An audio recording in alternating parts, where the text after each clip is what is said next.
l'émission Érable en bref du 14 septembre 2021. Ici Lydia Jacques. Toute l'équipe de la TVC avait très hâte de vous retrouver pour une nouvelle saison pour l'émission Érable en bref, là où l'actualité locale et régionale est prioritaire. Deux nouveaux membres se sont ajoutés à l'équipe. Il s'agit de Nancy Hubert, native de Bécancour. Elle demeure maintenant à Victoriaville. Elle aura comme tâche de perfectionner nos médias sociaux. Le second membre est Gabriel Gilbert de Lac-Mégantic, spécialisé en montage. Alors, toute l'équipe vous souhaite une merveilleuse saison sur les ondes de la TVC. La première émission parlera des élections fédérales dans Mégantic-l'Érable. 8 candidats se feront la lutte lors des élections du 20 septembre prochain. Il est donc important de vous les présenter. Vous entendrez Adam Lukowski, Parti libéral, Luc Berthold, Parti conservateur, et Éric Labonté du Bloc québécois. Commençons ce blitz d'entrevue par le parti politique au pouvoir actuellement libéral. Nous recevons en studio un autre candidat, le candidat libéral pour Mégantic-l'Érable, et j'ai nommé nul autre que Adam Lukowski. Bonjour. Bon matin. Merci de me recevoir. Oui, merci d'être là également dans nos studios. On trouve ça vraiment important aussi. Et puis, j'aimerais ça qu'on parle un peu de politique avec vous et aussi de votre première présence en politique. C'est bien ça, hein? Bien, encore une fois, merci. En fait, oui, c'est ma première présence en titre de candidat ici à Mégantic-l'Érable et, comme vous dites, première présence à titre de candidat. Mais je suis impliqué en politique, en fait, depuis mes années du cégep. Donc, je suis issu de la Commission jeunesse du Parti libéral du Québec. Et par la suite milité au cégep, à l'université. Et j'ai travaillé 4 ans à Québec pour la ministre Kathleen Veil. Et également, là, ça fait 1 an et demi que je travaille pour la ministre Mélanie Joly ainsi que Omar Al-Gabra, qui est le ministre fédéral des Transports. Donc, la politique, vous connaissez ça, hein? C'est ce qu'on vient de comprendre. J'aime la politique. Si vous demandez à mes parents, à mes amis, c'est un sujet que j'aime bien, en effet. Oui. Qu'est-ce qui vous a poussé à vous présenter comme candidat, là? C'est quoi, là? Parce que des fois, il faut dire, oui, je fais le geste, hein, d'aller poser ma candidature, là. Bien, en fait, je pense qu'il y a plusieurs façons de changer le monde à sa façon. Je pense que l'implication politique est une de ces façons-là. Et je pense que, justement, par mon implication, je devrais dire, au Parti libéral du Canada, par mon implication dans la communauté et des enjeux qui m'interpellent beaucoup, j'ai décidé, là, de justement, comme on dit, faire le saut, le grand saut, et de mettre ma face sur le poteau. Donc, je suis bien content là, d'être sur le terrain. Puis, je dois vous dire que dans les derniers jours, là, je suis vraiment partout dans le comté de Mégantic-l'Érable et j'aime beaucoup rencontrer les gens là, partout dans le comté. C'est fort agréable comme expérience. Et pourquoi avoir choisi le Parti libéral? En fait, moi, comme je vous dis, je suis issu de la formation de la Commission jeunesse du Parti libéral du Québec. J'ai également été impliqué là, lors de mon cégep et de mes années universitaires dans le Parti libéral du Canada. Essentiellement, à votre question, c'est des valeurs qui viennent me chercher. On pense au développement économique, à la justice sociale, à l'environnement. C'est vraiment le Parti libéral du Canada, présentement, est la seule formation à Ottawa qui vient justement, qui représente fidèlement mes valeurs. Donc, voilà pourquoi je suis un fier membre du Parti libéral du Canada et fier candidat ici dans Mégantic-l'Érable. Bon. Qu'est-ce que vous proposez en tant que candidat, là, quand on vous pose des questions, par exemple, votre programme? Exact. Bien, écoutez, en premier, je suis candidat ici dans Mégantic-l'Érable. Si les gens m'accordent leur confiance, ce que je peux vous dire, premièrement, je vais être un député très présent dans le comté, que ce soit ici à Plessisville, à Thetford Mines, à Lac-Mégantic ou dans les 35-40 autres municipalités. Hein, on a un grand comté. Ce que j'offre avant tout, c'est d'être un député qui va être présent sur le terrain, qui va être à l'écoute des besoins, puis ramener les besoins justement à Ottawa. Les sujets qui m'interpellent, évidemment, c'est le développement économique, la diversification de l'économie et évidemment l'environnement. Puis, je pense qu'on est capable de justement faire du développement économique tout en respectant l'environnement, parce que comme vous le savez, on n'a pas 2 planètes, on n'en a pas 3, on en a une. Je pense qu'on est vraiment à la croisée des chemins où c'est important de justement diversifier notre économie pour répondre aux besoins d'aujourd'hui, mais surtout de demain, puis de le faire justement avec ce souci du respect de l'environnement, du développement durable. Puis c'est très possible. On a des beaux exemples. Moi, d'ailleurs, je pourrais vous en parler, où j'ai été impliqué, où on est capable de faire du développement économique en respect du développement durable.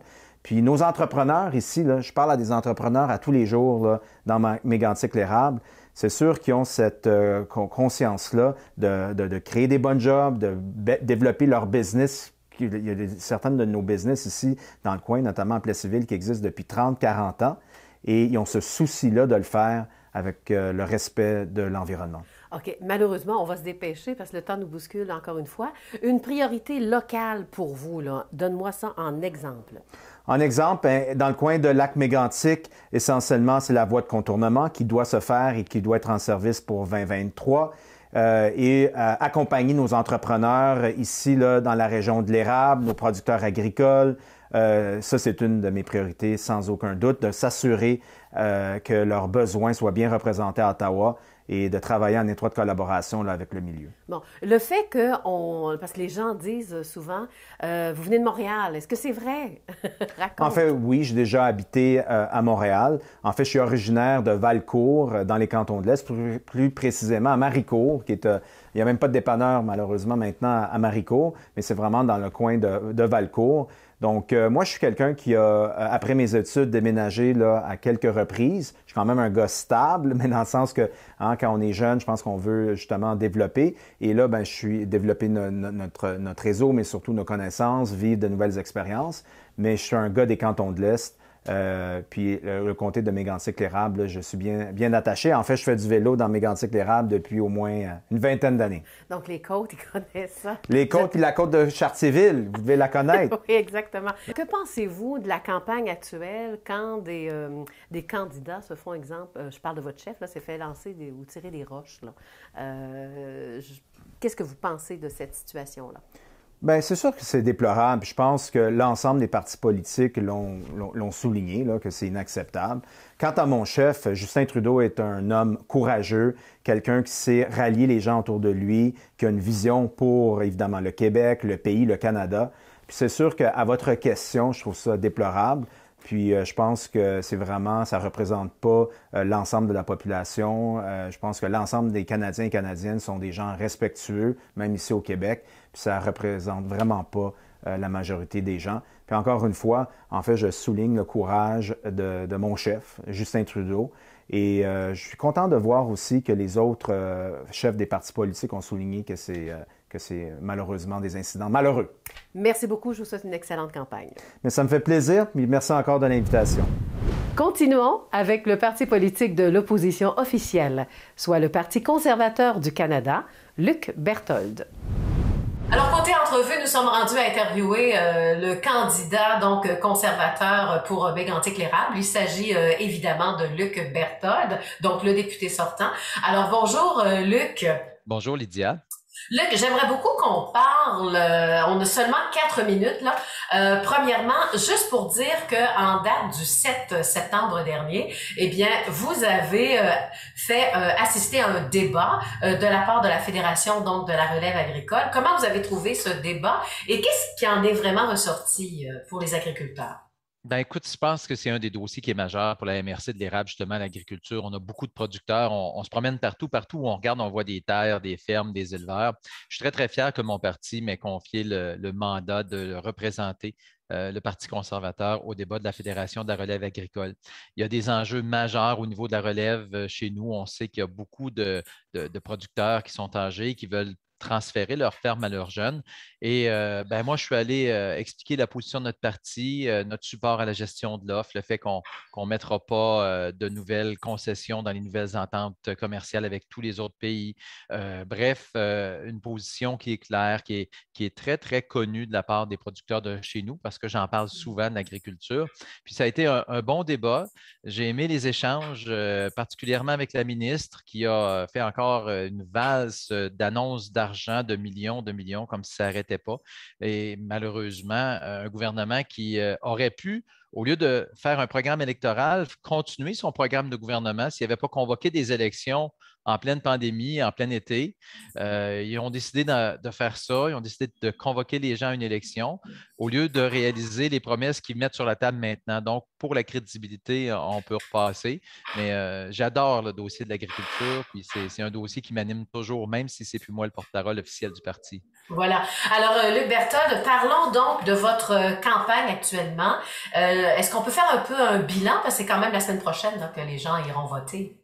C'est une campagne que j'ai adoré faire parce que ça m'a donné l'occasion de reprendre contact avec les gens, d'aller voir les gens dans les entreprises, d'aller voir les gens dans les résidences, d'aller voir les gens dans les festivals, dans les épluchettes de blé d'Inde. Vous savez, ça fait 18 mois qu'on parle par Zoom comme on fait là. Et de voir les gens, d'avoir l'occasion d'échanger, de les écouter sur ce qu'ils ont retenu de la pandémie, sur ce qu'ils attendent de leur gouvernement fédéral. Je pense que c'est la seule façon de travailler pour un député qui veut représenter sa population à Ottawa. Il faut écouter les gens, il faut prendre contact avec eux si on veut être capable de transmettre les bons messages puis de faire avancer les dossiers. Et c'est ce que j'ai fait depuis le début de la campagne et ça va très bien. Oui. Alors, j'aimerais ça qu'on parle un peu vous en êtes rendu où, là, côté mandat? Supposons que vous êtes élu, là, prochainement. Ben, écoutez, c'est mon troisième mandat au niveau fédéral. J'ai été élu en 2015, réélu en 2019. Et là, je souhaite que les gens me fassent confiance pour un autre mandat. J'ai encore la passion de servir les gens. Hein. C'est pas terminé parce qu'une élection, on arrête de perdre ce goût-là. Au contraire, j'ai encore beaucoup d'énergie puis encore beaucoup de dossiers à faire avancer dans la région. Donc, c'est avec joie que j'espère que les gens vont me confier ce nouveau mandat-là. Bon, alors supposons, si on fait un vote conservateur, ça veut dire que les dossiers, il y a une suite dans les dossiers. Pourquoi voter finalement Luc Berthold? Ben, parce que je suis présent, parce que je travaille en collaboration avec les intervenants, parce que je suis près des gens et les gens peuvent me rejoindre facilement parce que j'ai été là pendant la pandémie, comme je vais continuer à être là tout au long des prochaines semaines et des prochains mois. Bon. Et localement, les dossiers prioritaires. Bien, évidemment, comme je l'ai mentionné, c'est au niveau de la gestion de l'offre, les producteurs agricoles, aider l'agriculture, la pénurie de main-d'œuvre qu'on retrouve dans nos entreprises, c'est un gros problème qu'il faut vraiment mettre en priorité. Internet haute vitesse partout, pas juste au niveau filaire, mais également au niveau des téléphones cellulaires, c'est important. Et faire en sorte de continuer d'appuyer le développement économique. On perd des millions de dollars en contrat à chaque année actuellement parce que les entreprises mettre de côté des projets de développement parce qu'ils n'ont pas de main-d'œuvre. Donc, il faut vraiment qu'on se parle ensemble et qu'on trouve une solution à cette problématique-là pour faire avancer les dossiers et surtout le comté de Mégantic-l'Érable. Oui, et aussi, j'aimerais ça qu'on répète peut-être l'exemple de fruits d'or, parce que vous avez souvent employé lors du dernier débat que vous avez fait la papasserie, éliminer la paperasse.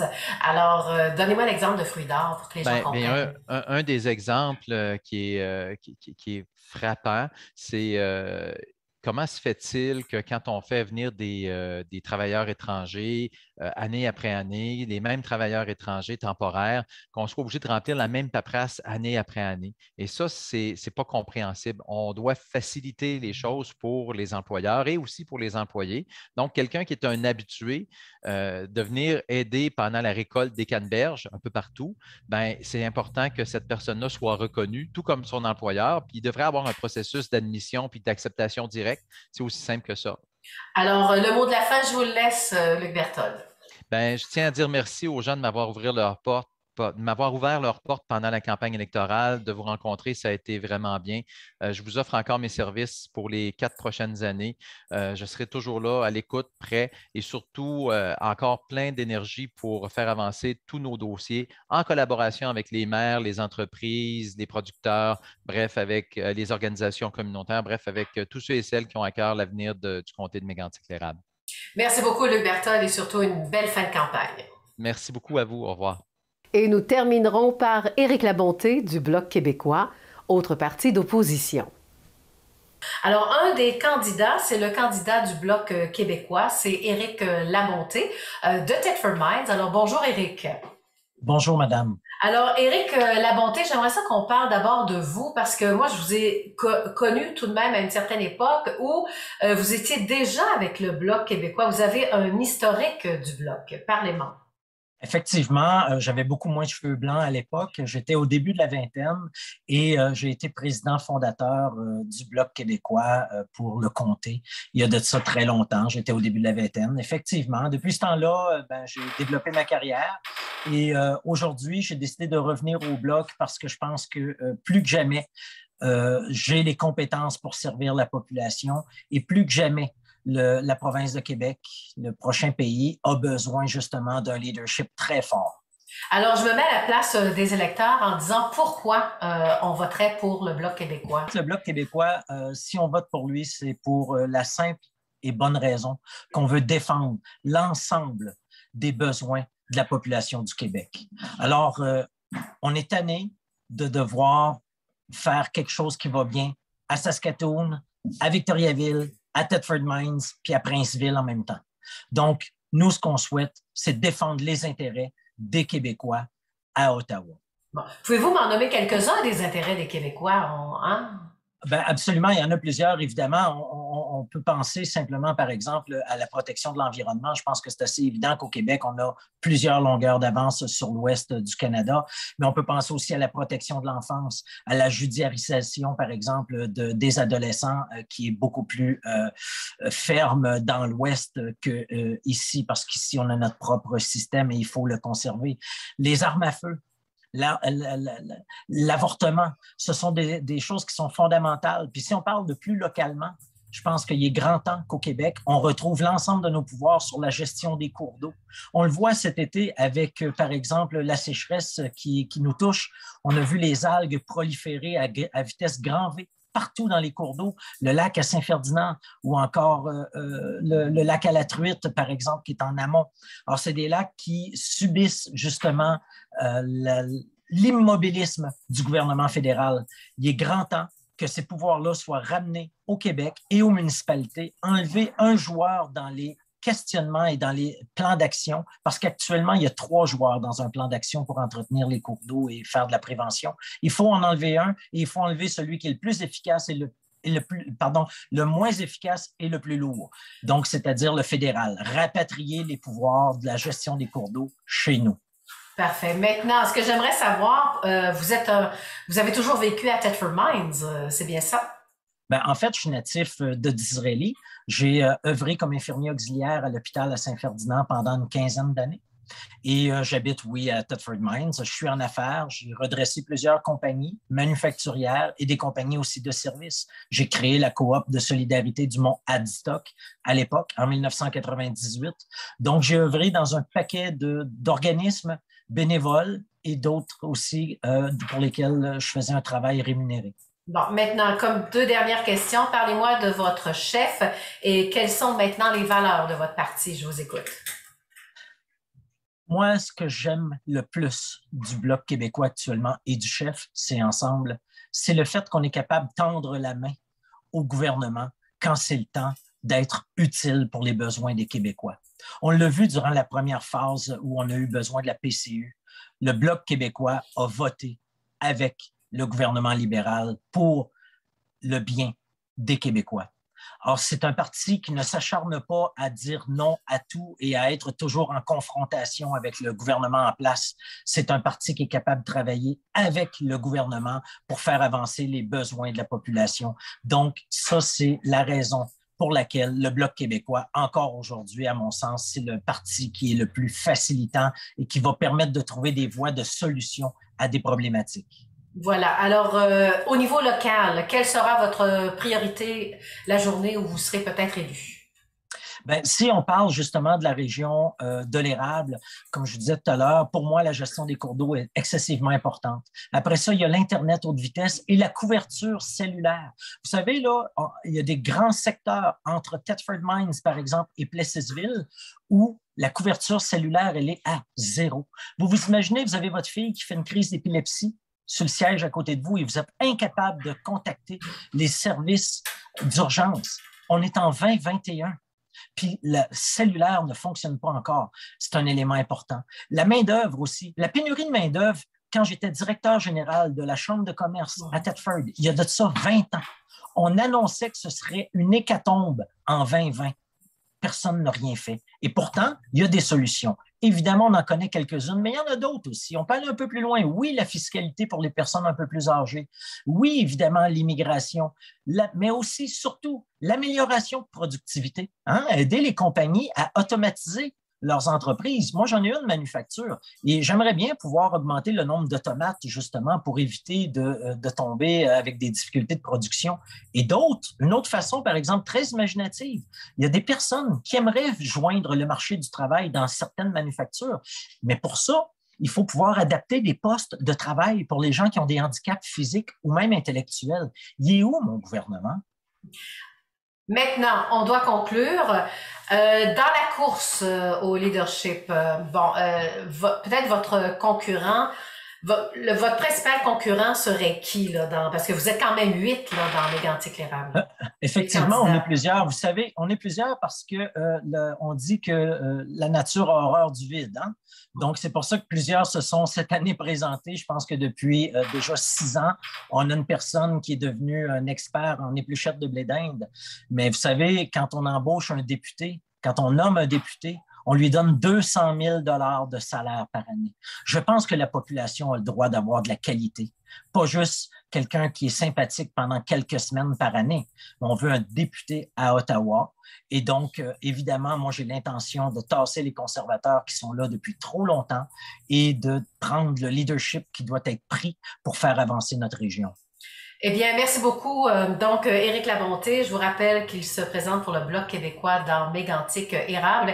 Et belle continuation pour votre campagne, Éric. Je vous remercie. Au revoir. Les autres candidats sont Mathieu Boisvert pour le Parti démocratique, Jonathan Gagnon pour le Parti populaire du Canada et Réal Pépin pour le Parti libre Canada.